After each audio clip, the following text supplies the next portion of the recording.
Boa noite, bem-vindos de volta. Vamos dar continuidade à nossa disciplina de saúde coletiva, né? Estávamos vendo sobre doença de Chagas, já vimos quase tudo, né, sobre doença de Chagas. Esse é o último slide da doença de Chagas e vamos entrar em uma outra doença e iremos realizar uma atividade e depois a prova, que saúde coletiva, né? Eu precisava de enviar para vocês também umas notificações, né? Mas eu acho que vocês já preencheram notificação em outras disciplinas. Mas eu vou enviar para vocês umas notificações compulsórias para vocês entenderem mais um pouco sobre as notificações, tá? Então vamos dar sequência à doença de Chagas. A profilaxia. O que é profilaxia? É uma prevenção. O que o paciente, o que a família deve realizar para evitar a doença de Chagas? Melhoria nas habitações rurais, né? Por exemplo, você pode morar, né? O paciente pode estar convivendo em uma casa lá na zona rural, mas dá uma melhorada, né? Tampar tudo que tiver que possa estar entrando este parasita que é o barbeiro das doenças de Chagas. Usar telas em portas e janelas, quem mora na zona rural, né? Quem é esse paciente que mora na zona rural. Combate ao barbeiro, né? Realizar combate mesmo, né? Verificar se tem ou não, se tem foco nos coqueiros, né? Construir galinheiro, paiol, tulha, chiqueiro, depósito afastado das casas e mantê-los limpos, tá? Evitar o barbeiro. Controle do doador de sangue, controle da transmissão congênita, encaminhar os excessos suspeitos de serem barbeiro para o serviço de saúde mais próximo. Esse barbeiro ele é encaminhado para a vigilância sanitária. Tá? Lá sim vai fazer um estudo, realizar um estudo e verificar se esse inseto, esse parasita é barbeiro ou não. Vacina ainda em fase de estudo, então não tem a vacina para a doença de Chagas. Tá? Ainda está em fase de estudos, tá? Ainda mata muito, ainda complica muito. Isso era o que a gente queria passar para vocês sobre a doença de Chagas. Vamos entrar em mais uma doença para a gente finalizar a nossa disciplina, ok? Então vamos lá, né? A próxima doença que nós vamos estudar é a toxoplasmose, né? A toxoplasmose é uma doença grave também, né? Era adquirida através de um protozoário, tá? A distribuição mundial com alta prevalência sorológica, no entanto, os casos de doença clínica são menos frequentes. As formas mais graves é encontrada em crianças recém-nascidas, tá? Então, essa toxoplasmose, geralmente na gravidez, já tem que ir a realizar um tratamento para não acometer essas crianças recém-nascidas. Então, gente, a toxoplasmose é uma zoonose, uma infecção muito frequente em várias espécies de animais. Mamíferos, né, que são os carneiros, cabra, porco e aves. O gato e outros felídeos são o seu hospedeiro, tá? Então, geralmente, ele primeiro está lá no carneiro, na cabra, e depois que vem para o doméstico, né? Que os gatos são os animais domésticos. O gato e outros felídeos são hospedeiro definitivo ou completo. E o homem e outros animais são o seu hospedeiro intermediário ou incompleto. Então, passa do carneiro, cabra e porco, vai para o gato e o gato traz para dentro de casa, tá? Então, assim, é uma doença grave também, a toxoplasmose, tá? E deve ser tratado e orientado os nossos pacientes quanto a isso. Biologia, o ciclo biológico. Possui duas fases. Assexuada ocorre nos linfonodos, nos tecidos de vários hospedeiros, no homem, gatos e outros. Sexuada ocorre nas células do epitélio intestinal, dos gatos e outros felídeos.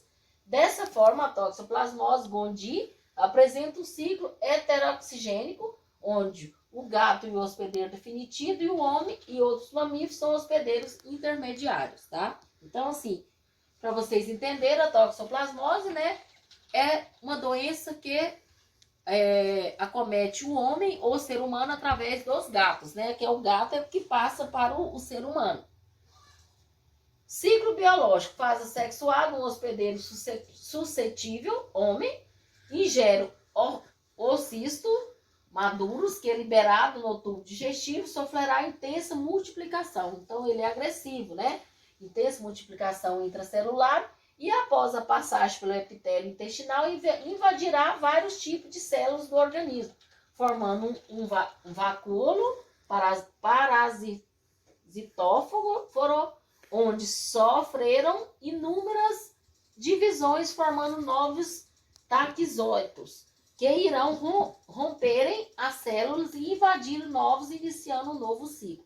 Só para vocês entenderem, né, que depois que ele invade, né, o paciente, né, e é passado, sofrerá essa multiplicação celular e torna a ser agressivo para o paciente, tá? O ciclo biológico, fase sexuada, ocorre somente nas células epiteliais do intestino de gato e outros felídeos. Durante essa fase, ocorrem 2 ciclos, assexuado e sexuado. Por isso, os gatos são considerados hospedeiros definitivos, tá? Então, são do gato mesmo, adquire do gato. Usa esporozoitos, bradizoitos e taquizoitos, os penetram no epitélio intestinal, sofrerão um processo de multiplicação, dando origem a vários merozoitos. O rompimento da célula parasitada libera os merozoitos, que penetram em novas células epiteliais. Este evoluirá dentro do epitélio, dando origem ao ocisto. Essa forma alcança meio externo através das fezes, onde poderá manter-se infectante por 12 a 18 meses. Então, gente, ele ainda fica ainda, né, no local para estar proliferando, aumentando durante muito tempo, tá? De 12 a 18 meses. Transmissão, né? Aqui está, né, uma imagem da transmissão, né? Estão os carneiros, né, os porcos, passa para, né, as aves, né, vem os felíneos, e aí vai para o gato, e essa doença acomete a gestante, né, acomete o adulto também, mas o maior agravo são os recém-nascidos. Transmissão: o ser humano adquire a infecção por 3 principais vias: ingestão do ocistos, presente em alimentos e água contaminados, ou disseminação mecânica por mosca, baratas e minhocas, também pode se contaminar, né? Porque aí o alimento está contaminado e a pessoa injeta contaminado por o ocisto, tá? Que é da toxoplasmose, que é o que adquire a toxoplasmose, é tipo uns ovos, né? Ingestão de cistos encontrados em carne crua ou mal cozida, especialmente de porco e carneiro, congênita ou transplacentária, acidente de laboratório e transplante de órgãos infectados. Então, ele é muito resistente, tá, gente? O ocisto da toxoplasmose. Então, às vezes, fica muito tempo e o paciente ainda pode ser contaminado. Patogenia. A patogenia na espécie humana parece estar ligada a fatores importantes, como cepa do parasita, esse parasita multiplica, né? Resistência da pessoa e o modo pelo qual ele se infecta. Entretanto, a transmissão congênita é a mais grave. Por isso que eu falei para vocês, né? A mais grave é na gestante, que nós chamamos de transmissão congênita, da mãe para o filho, tá? A toxoplasmose congênita, para que se instale uma toxoplasmose congênita, é necessário que a mãe esteja na fase aguda da doença, tá? Então, o filho só vai adquirir se a mãe ser contaminada durante a gravidez, tá?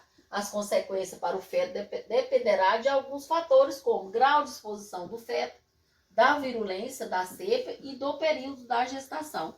Conforme a quantidade, né, de meses ou de semana, não irá evoluir tanta gravidade para o recém-nascido.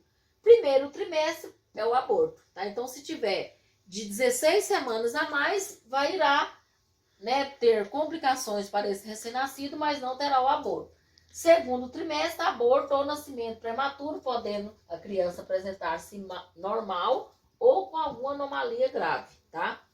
Terceiro trimestre, a criança pode nascer normal e apresentar algumas evidências da doença, como comprometimento ganglionar, hepatoesplenomegalia, edema, miocardite, anemia e lesões oculares. É o que nós mais conhecemos, né? Na toxoplasmose é o comprometimento ocular, catarata e foco em rosa, tá? Então, esse paciente tem esse comprometimento e às vezes demora o diagnóstico, que é o agravo, tá?